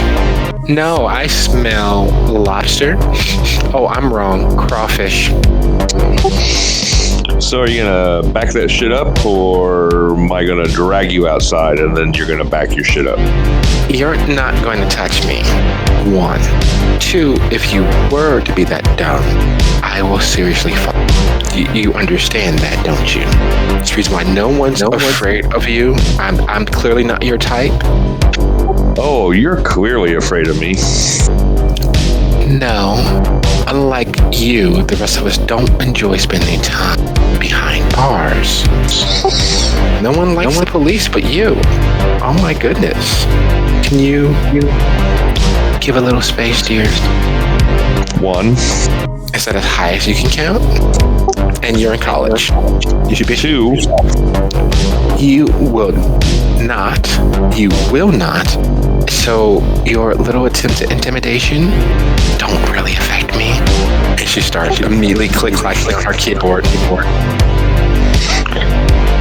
And then I reach down and smack it out of her hand and grab her collar with the other one and say, let's find out how many licks it takes to get to the center of this Tootsie Roll Pop, shall we?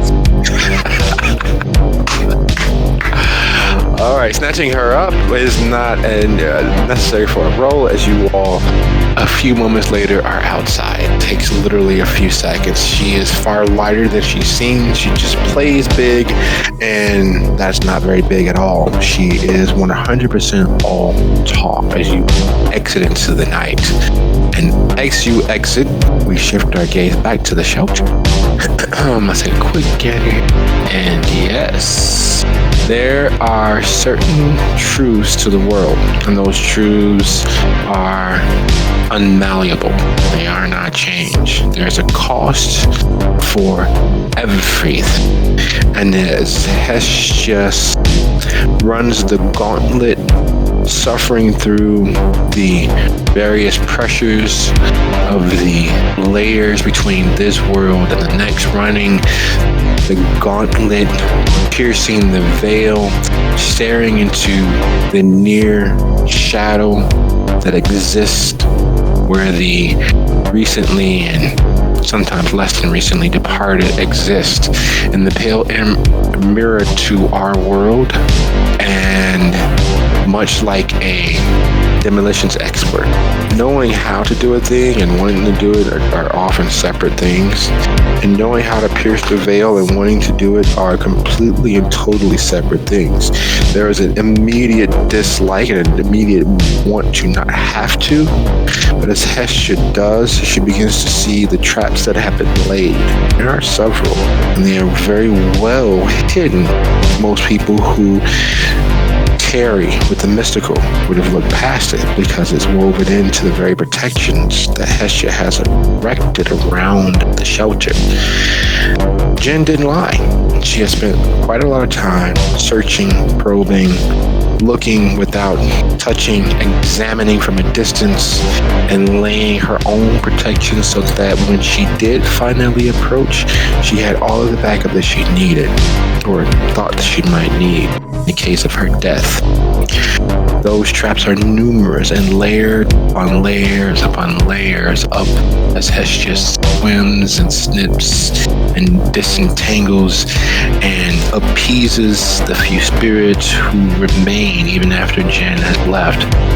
She realizes that they're not very well liked, the shelter. They're not very well loved. And while there's no enmity, definitely no connection to them here, Hestia's wards are the only thing keeping the vast bulk of spirits who would like to drink at the river of this nexus from taking it by force. They have been whipped and are being whipped in frenzy. And she notices more than a few bear the burned marks of being branded by chains of chthonic energy. She sees the shackle still connecting, drawn like the silver thread of an astral traveler, but instead of being a silver thread, they are shadowy tendrils that connect them into the rest of the ether, tying them into place. Near them, hanging around and over them, are deeper shadows with fang, darkly glittering eyes, and whips, cat and nine tails, and various prods at the ready, spurring the spirits on, crawling, climbing, and it inspires a dread and a fear for the first time in what it is that they're preparing to deal with. Because while Hestia can see them and occasionally interact with them if they choose to, she cannot control them, she cannot free them, she cannot help them, not in any way that's lasting. She potentially could reach across and maybe with luck find what it was that tied them to this space and destroy it, setting them potentially free. But that potential is the opposite of a definite. These beings are bound and pressed, gained into service, and interspersed with them are those that Jen enlisted, Jen spoke with, she negotiated with, she won them over, which has a complete and different feel than all of the others. And she sees them coming in like, but instead of it being a shift change, they're just adding to the burden of energies directed against the shelter. And swimming through all of that sadness, Hestia, in a long, disused and not and sitting there on the bench, a little old lady who was too afraid to leave the garden, but of the very real fear that if she leaves the garden, she may be enslaved by all other spirits. Now that I've located her, I know you said that some of the other spirits are a long shot to free, so I'm not even going to focus on them right now, but does she seem aware enough and powerful enough for me to free if I try?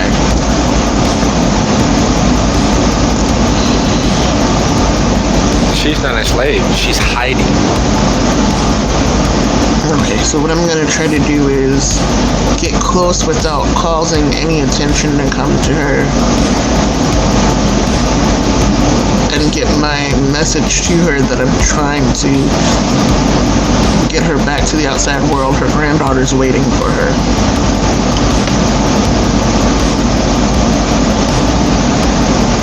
As you ease closer, you can tell that she sees you, and instead of looking at you directly, she just heads to the bench and looks off towards the little dogwood tree that's there. And you can see the magnolias there, not far beyond it. And she smiles softly without looking at you directly.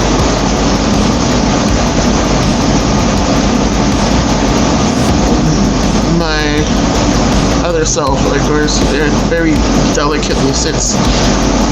It's kind of like feeling like we're doing a handoff, or there's some sort of spy thing going on. But she sits, and your granddaughter came to visit, and she wants you back and freed, and that's why I'm here.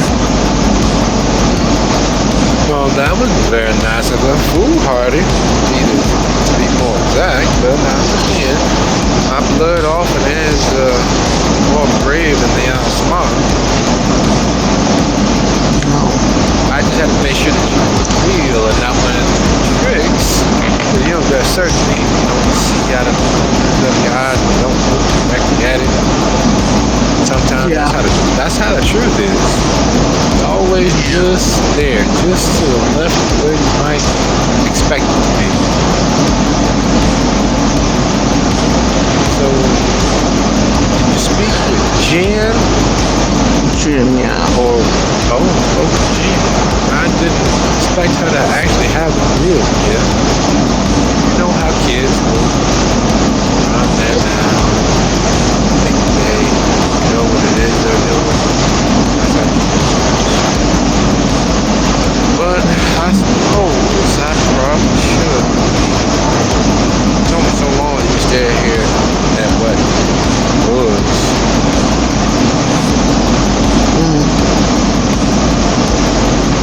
What was what? This place, do you know that after the hotel was burned down, that it was part of forest reserves? There was a cairn, that's what they call it now, right? A cairn, a century. Not quite a grave, but kind of that. Place for spirits. Yeah. And skinwalkers. They pray here, speak to their dead here, and perform rituals here. The werewolves. Yeah. I think they like being called Rahu. But yeah, them folks.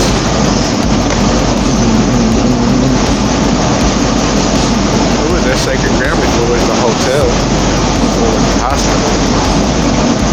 Through all that desolation, they'd always come back. I have a feeling I know why they kept coming back. Well, besides it being sacred ground. Well, that's neither here nor there. Thank you for that information, by the way. But, yeah. I think it's only fair to trade, considering that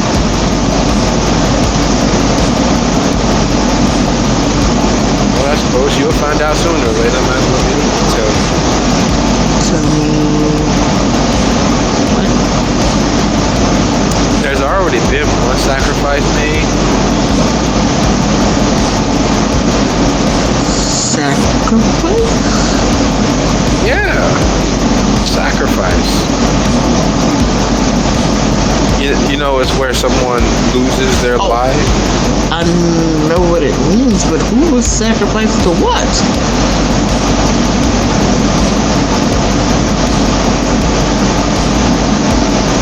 Do you know that everything's connected and nothing is? We make the rhythms and the patterns that we see and everything around us. Yeah. So we create self-fulfilling prophecies. Okay. So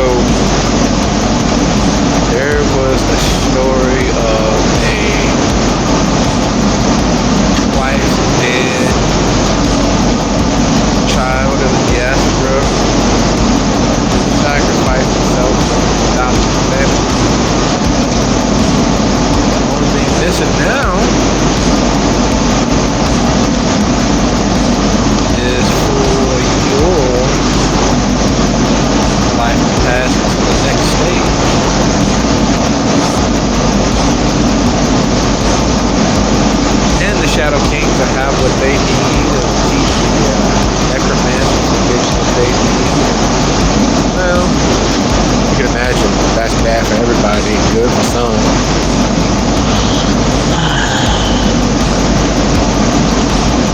I don't know how much longer I can hold out, but I'm gonna try. I don't want them to win.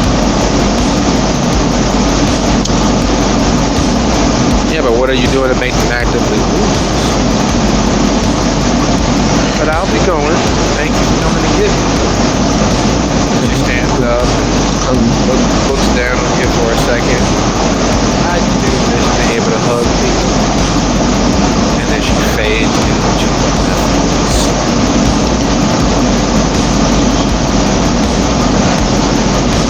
There's a distant chill that goes down Hestia's spine as she just absorbs what was just told to her by the spirit and makes sure to yank herself very carefully without setting off any of those traps back out of the other side. As Hestia settles back into her actual body, having crossed the boundaries between this world and the next twice, and as Dizzy is a hair's breadth from ending a person's social existence, potentially their actual life, and as Alexander and Lucio leave St. Jerome's, we draw to a close. And I want to thank you all for a lovely session. And I will see you next week. The ramifications of what you've all kicked off, what you've all realized, and in response to any prompts we take care of during the week. Thanks, everybody. See you guys next week. Good night, everyone. Bye. Night.